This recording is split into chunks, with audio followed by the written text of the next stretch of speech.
Bem, meus queridos irmãos, hoje quero refletir com vocês sobre um personagem bíblico que não são muitos os pregadores. E para falar a verdade, eu só vi um em toda a minha jornada como servo de Deus. Eu só vi um homem, um missionário, falar a respeito desse homem, usar esse homem, a vida desse homem, a maneira que esse homem agia, a forma que esse homem se comportava para pregar uma mensagem. Eu quero falar hoje de Judas Iscariotes.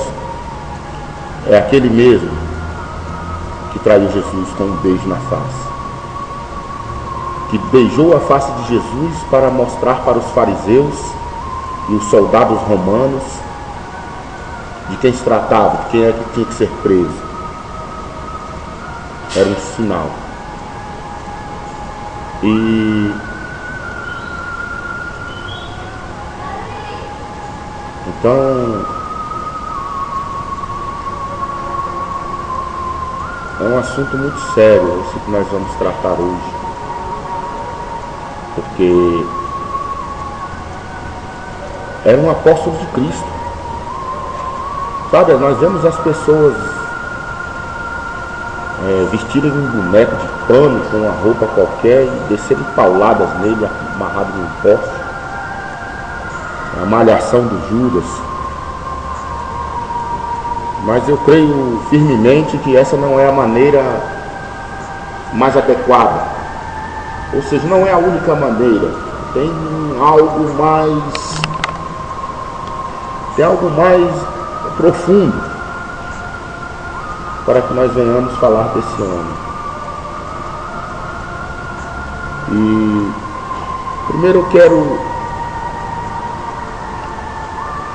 enfatizar algo com você a respeito dos planos de Deus, porque nós sabemos que Deus ele anuncia o fim desde o princípio. Ele é o alfa e ele é o ômega, ele é o princípio e ele é o fim. E nós sabemos que todas as coisas que foram feitas por ele, e nada antes dele foi feito. E tudo que é feito e é realizado pelas mãos dele, pela ordem dele, pelo agir desse Deus sobrenatural e poderoso, tem um propósito. Nada é por acaso, nada é jogado ao vento como se não tivesse nenhum propósito.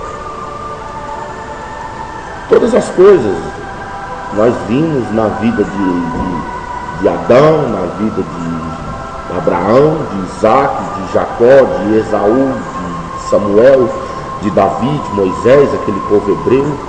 E nós estamos cansados de ver que as coisas que Deus faz, ela tem um propósito. Ele sabe aonde ele vai chegar com aquilo, ele sabe que propósito que tem aquilo que ele vai fazer. Aquilo que ele está determinando hoje, qual é a repercussão que vai causar daqui a 100 anos, daqui a 1000 anos. E nós também sabemos que todas as coisas têm algo para nos ensinar. Toda a Bíblia, tudo que foi escrito tem algo para ensinar a mim e a você. A nossa forma de viver, que posturas devemos tomar, como devemos caminhar. E não fica de fora a história desse homem que andava com Jesus, que curava enfermos em nome de Jesus, expulsava demônios em nome do mestre, acordava ao lado do mestre, dormia ao lado do mestre, almoçava, tomava café, tudo junto com o mestre. E algo que eu quero te dizer, que nenhum de nós terá a oportunidade que aquele homem teve. Nenhum de nós terá o privilégio que aquele homem teve, a não ser quando estivermos na glória. Mas aqui em vida é uma coisa que foi maravilhosa.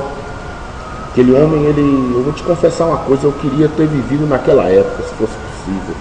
Porque, sabe, eu não sei, Deus sabe todas as coisas, mas quem de nós nunca teve esse pensamento? Então, nós devemos,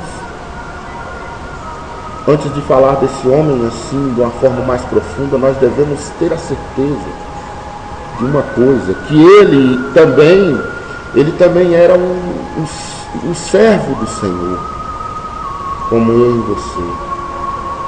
Ele também era de carne e osso, como eu e você.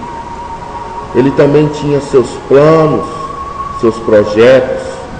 Ele também tinha os seus sonhos. Ele também tinha na sua agenda projetada as coisas que ele queria realizar na vida dele. Ele também tinha família, ele tinha um pai, ele tinha uma mãe. Ele também tinha os seus projetos.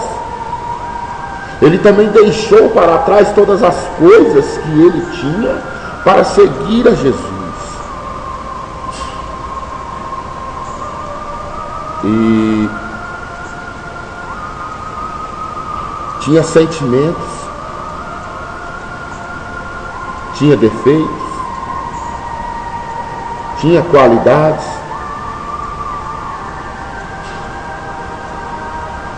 mas ele falhou em um ponto que nenhum de nós, nem ele,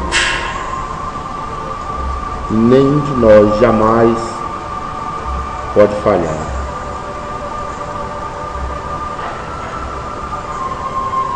Ele errou em uma coisa que não era permitido errar.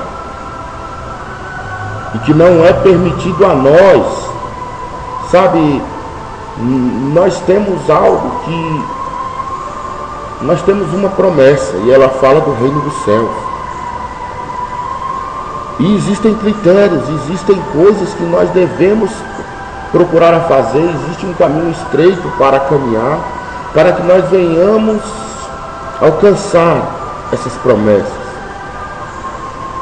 Porque ele diz, ao que vencer. É Jesus quem está dizendo, ele diz nas 7 cartas que ele escreve, que ele manda o velho João escrever para as igrejas na Ásia. E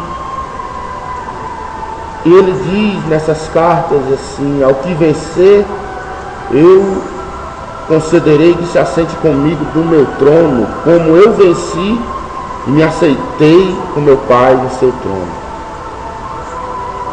Ao que vencer, jamais padecerá o dano da segunda morte. Darei a ele uma pedra branca com um novo nome escrito, que ninguém sabe, a não ser ele próprio e eu que estou dando a ele. Farei dele coluna no templo de meu Deus. Sabe, são promessas maravilhosas, só que elas são para os que vencerem. Vencerem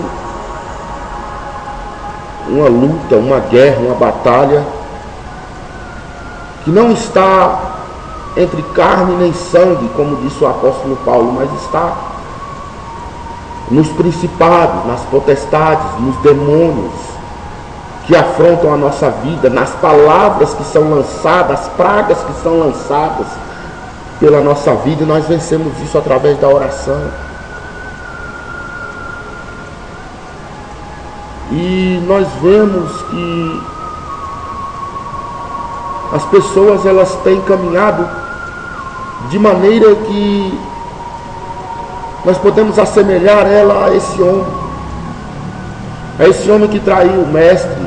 Eu vou te falar uma coisa, eu quero te falar que ele não tinha intenção de trair o mestre daquela maneira para ele ir para a cruz. Não era a intenção dele. A prova disso é que ele se enforcou. Ele ficou enlouquecido, não era aquilo que ele queria, não era aquilo que ele esperava. Ele não esperava que Jesus fosse crucificado. Os planos de Judas, os projetos dele eram coisas bem maiores para a vida dele. Quero falar para você que essa palavra, bem maiores para a vida dele. Os planos dele eram financeiros. Era muito mais do que roubar, enfiar a mão na bolsa do ministério, roubar algumas moedas, e a Bíblia fala que ele roubava. Sabe, os apóstolos falaram isso. É bem mais do que algumas moedas em troca de dizer a ele onde Jesus estava dormindo, onde ele estava escondido com os apóstolos. Era bem mais do que isso.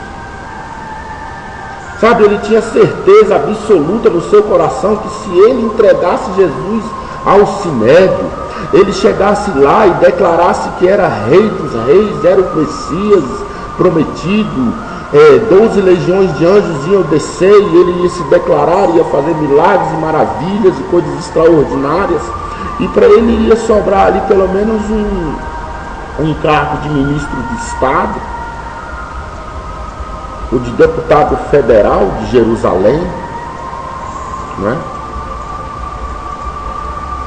Mas é aquilo que eu acabei de te dizer, ele cometeu um erro.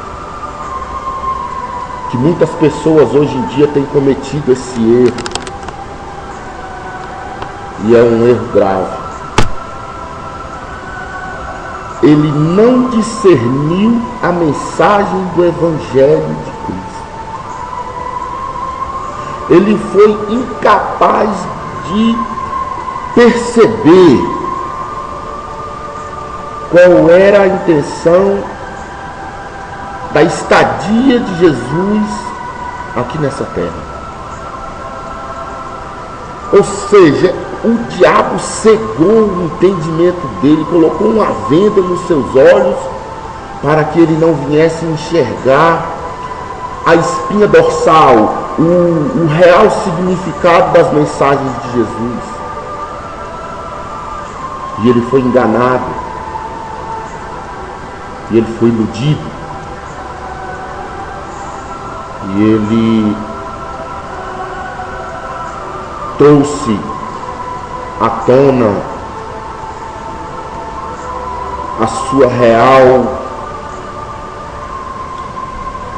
o seu real interesse, se deixando levar pela ganância, pelo interesse político, pelo interesse financeiro.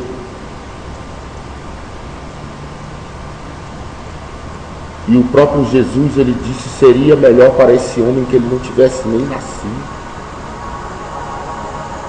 Sabe, é uma coisa terrível. Quando Jesus falou isso, é porque é uma coisa terrível que esperava por ele no inferno, no lago de fogo, pelos séculos dos séculos dos séculos. Mas o que isso tem a ver com a minha vida, com a sua vida? O que tem a ver a vida desse miserável que não discerniu a mensagem do Evangelho e que vendeu Jesus? O que tem a ver a vida dele com a minha, com a sua, que está aí escutando agora? Sabe, eu vou te falar o que tem a ver. Agora nós vamos ver ao nosso redor. Você que pode ver ao seu redor as coisas que vêm acontecendo em todos os lugares, em todas as nações, dentro das igrejas. Você deve às vezes me perguntar por que eu só prego, que eu só lanço mensagens que falam diretamente com o povo cristão. Porque já ouvi pessoas dizerem que nós não somos obrigados a pregar para crente, que pregar para crente é fácil. Eu quero ver pregar lá fora, no mundo. Agora eu vou fazer, você que talvez tenha essa ideia, eu vou dizer para você que pregar o Evangelho de Cristo para um crente corrompido, um crente que vive uma vida ilusória, uma vida que é apenas focada nas coisas desse mundo. É pior do que você pregar para o mais vil, miserável, drogado, jogado na sarjeta. Porque lá ele está com o coração aberto. Lá ele está precisando de uma palavra de conforto, uma palavra de esperança. Lá ele está precisando de uma palavra de alguém que possa restaurar a vida dele. E o coração dele está rasgado para qualquer tipo de mensagem que vem até ele. Agora eu te pergunto,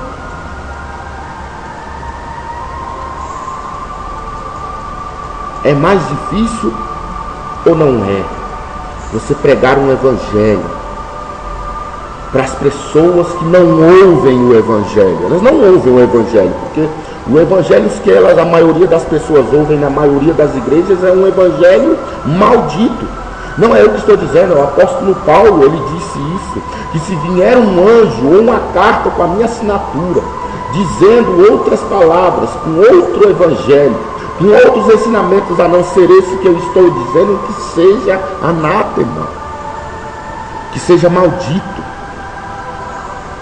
E nós vemos pessoas abarrotando as igrejas, atrás de bênçãos, atrás de carro, atrás de casa, atrás de um fogão novo, uma geladeira nova, um apartamento melhor, atrás de um emprego melhor, um salário menor. Isso não é bom e não é ruim, mas eu quero dizer a você uma coisa: se você estiver nesse meio, pensando apenas nessas coisas, pensando apenas em bens materiais, ao invés de estar buscando amar o seu próximo, ao invés de estar buscando renunciar à sua própria vida, ao invés de renunciar ao seu próprio desejo, à sua própria consciência, os seus próprios desejos, seus próprios ideais, os seus próprios projetos, e deixar Cristo ser os seus projetos, deixar que Cristo venha conduzir a sua vida, deixar que Jesus venha ditar o que é para fazer e o que não é.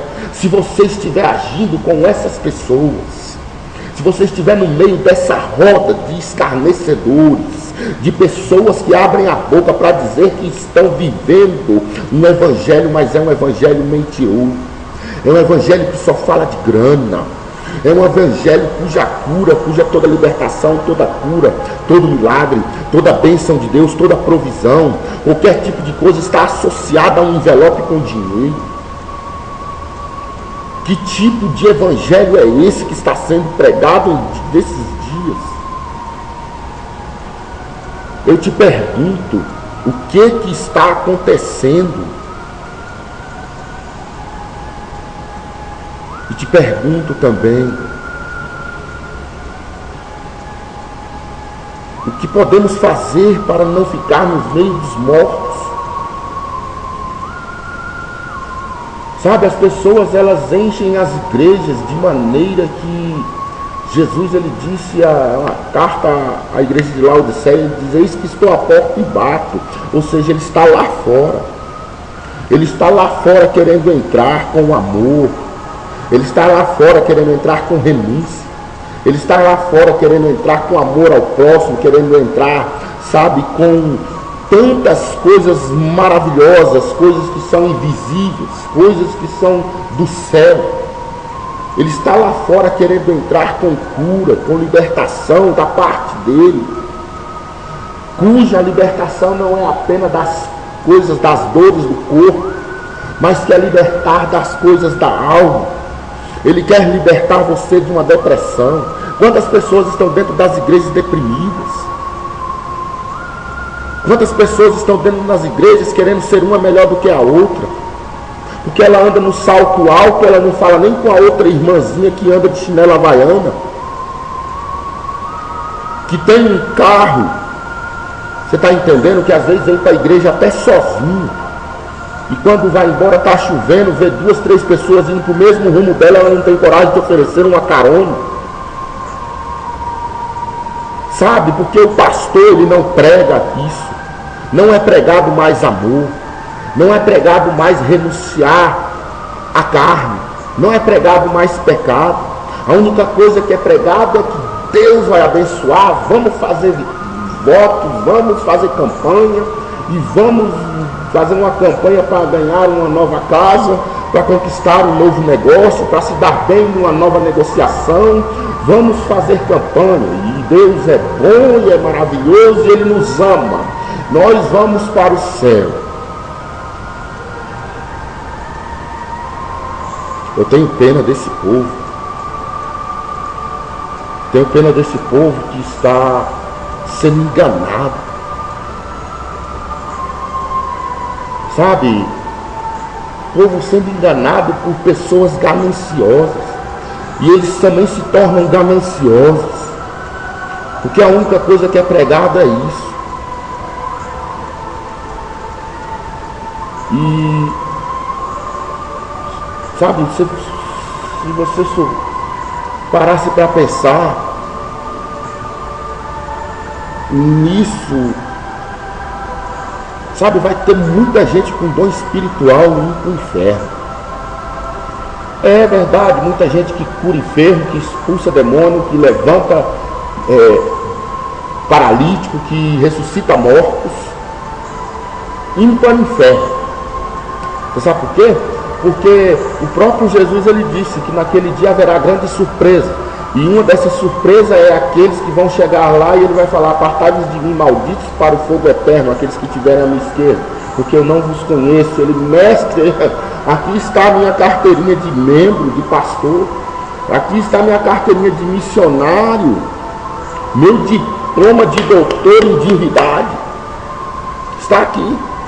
Deve ter algum engano, o senhor pulou meu nome aí, ou alguma coisa aconteceu, tiraram a página desse livro aí, alguma coisa está acontecendo, porque eu fiz milagres em teu nome, eu expulsei demônios, curei enfermos, levantei paralíticos, purifiquei leprosos em teu nome.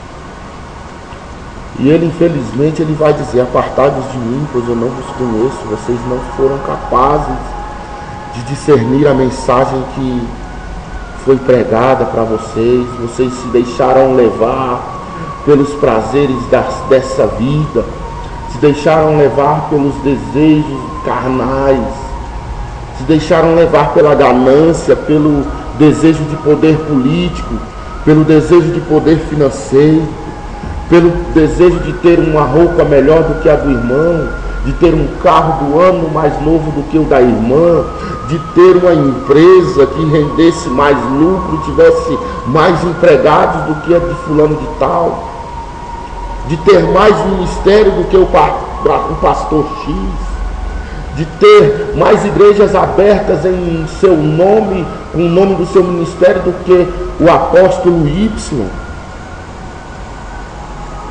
de ter uma emissora de rádio ou duas ou três, de ter um programa de televisão.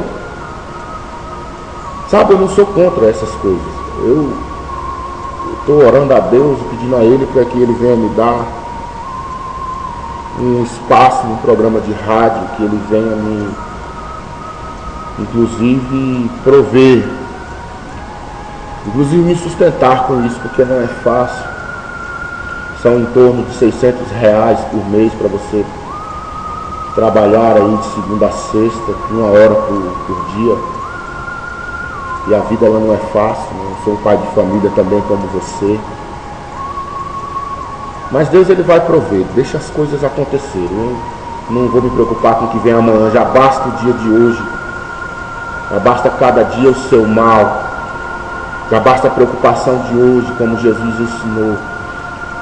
E nós vemos por aí pessoas com vários programas de rádio e de televisão, que a única tendência delas é pedir oferta, sabe? E elas têm emissoras de rádio, e elas têm programas de televisão e emissoras mundanas, e cujo pagamento não são alguns reais, mas é correspondente a um prêmio da Mega Sena por mês.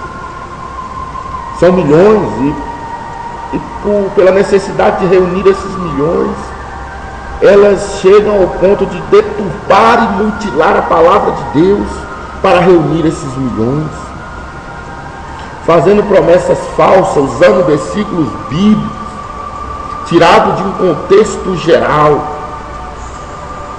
Tiram apenas aqueles que são convenientes às pessoas que querem ouvir. O que pedir será dado, o que pedires a mim, meu Pai, em meu nome, será dado a vós. O que é ligado na terra, ligado no céu. Né? E outros versículos a mais que nós vemos aí. Mas ninguém fala assim, ai daquele que caia nas mãos de um Deus vivo para juízo. Buscai a santificação sem a qual ninguém verá a Deus. Ninguém fala desses versículos. Nem do mandamento dele, mandamento. Um mandamento que ele deixou, ninguém fala mais. Que é amar o próximo como ele nos amou. Sabe que tipo de amor é esse que Jesus está dizendo? Como ele nos amou? Ele nos amou com um amor sem fingimentos, com um amor sem segundas intenções, com um amor sem segundos interesses, com um amor sem mentiras, com um amor cujo amor é falar a verdade, cujo amor não é camuflar sentimentos, cujo esse amor ele não tem medo que a ovelha A ou B ou C ela saia da igreja porque ouviu uma palavra que não agradou a ela. Sabe, é muito difícil pregar um evangelho verdadeiro. Mas você que prega esse evangelho, pastor, bispo, missionário, não importa o título que você esteja, que se você continuar pregando esse evangelho mutilado, distorcido, água com açúcar, cujo só fala de bens materiais, cujo só fala de coisas dessa terra, cujo as coisas principais são o dinheiro, o status e a posição social, você se prepara. Olha, eu vou te falar uma coisa, ele vai colocar uns à sua direita e outros à sua esquerda. E você conhece a Bíblia. Se ele te colocar à esquerda, já pode começar a tremer os dentes, e ranger os dentes e bater os joelhos. Porque você conhece a Bíblia. Você querer vir para a direita e falar, não, você vai para a esquerda. Você pode ter certeza que vai acontecer. Se você está pregando esse evangelho mutilado, que só fala de bens materiais, você está entendendo? Porque Judas, lá mesmo, com Jesus, andando com ele, lá mesmo curando enfermos, lá mesmo expulsando demônios, lá mesmo ungindo as pessoas com óleo e orando por elas, ele foi lançado fora, ele foi escolhido pelo diabo no meio daqueles apóstolos que todos tinham defeitos. E o diabo ele sondou a vida de Pedro, e sondou a vida de João, colocou nele no coração para ele matar os samaritanos queimados quando eles foram rejeitados. Colocou no coração de Pedro a arrogância, todos podem te negar, mas eu não. Mas eles viram que eram homens que estavam dispostos a aprender. Satanás ele viu que com aqueles não deu certo, mas quando ele viu em Judas o sentimento de ganância, quando ele viu em Judas o sentimento de poder, o desejo por coisas que trouxessem benefícios a ele, ele falou, é aquele ali que eu vou trabalhar na mente dele, é aquele ali que eu vou colocar versículos bíblicos na cabeça dele. E eu colocando esses versículos na cabeça dele, cegando o entendimento dele, tirando dele os outros que falam de santificação, os outros que falam do reino dos céus, os outros que falam das promessas eternas, os outros que falam de coisas que são essenciais para a salvação dele, eu vou deixá-lo sem ver. Eu vou mostrar a ele só aqueles que são convenientes a ele. Então eu quero te dizer uma coisa, você que prega, você que dirige uma igreja, você que frequenta uma, toma cuidado. Toma cuidado porque você pode estar indo pelo mesmo caminho. Você pode estar indo pelo mesmo caminho se você está dessa maneira e essa palavra está realmente tocando no seu coração. Você que de vez em quando lê a Bíblia, porque hoje em dia quase ninguém lê a palavra de Deus, eles ouvem o que tem para dizer no altar da igreja e ali eles vão seguindo aquilo ali, vocês querem nem saber se é verdade ou se é mentira. Mas você que tem a sua Bíblia, leia os evangelhos, não é necessário ler a Bíblia toda, leia os evangelhos, leia as cartas dos apóstolos, leia o livro de Apocalipse, o Novo Testamento, e você vai ver que em 99% das igrejas, eles não estão pregando apenas uma distorção, eles não estão cometendo apenas um deslize, eles estão pregando justamente o contrário do que Jesus e os apóstolos pregaram. E você vai ver que você não está vivendo. E se essa mensagem está tocando no seu coração, é hora de mudar. É hora de colocar as coisas na balança e ver para onde você está indo. Se você está se assemelhando a Judas, ou você está se assemelhando a Pedro, Tiago e João. Já está na hora de você acordar. E você que tem, com todas as barreiras, tem vivido esse evangelho, com todas as dificuldades e com todos os problemas que trazem falar a verdade, o meu respeito por você, e eu peço a sua oração em meu favor.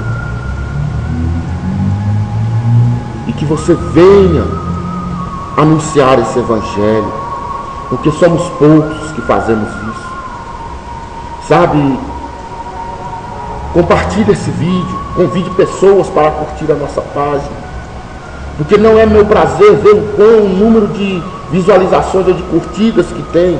O meu prazer é saber que é uma sensação de dever sendo cumprido, de que eu estou ajuntando um tesouro nos reinos dos céus e que você está sendo abençoado. Esse é o meu prazer, essa é a minha satisfação. E que nós venhamos ter discernimento do que é o verdadeiro evangelho, do que é o evangelho de Jesus. E venhamos sair do meio dos mortos. Porque eu quero te dizer uma coisa, se 1000 pessoas assistirem esse vídeo, e uma só se converter ao verdadeiro cristianismo, eu já receberei um grande galardão, porque uma alma só, ela vale mais do que o mundo inteiro. Quero te desejar um forte abraço, que você venha meditar, que você venha refletir sobre essa mensagem, e que você venha trazer à tona tudo que está dentro de você e refletir sobre o que você está vivendo, para que mudanças venham ser feitas e você venha se prostrar aos pés de Jesus. Tanto você que prega como você que ouve. Já é hora.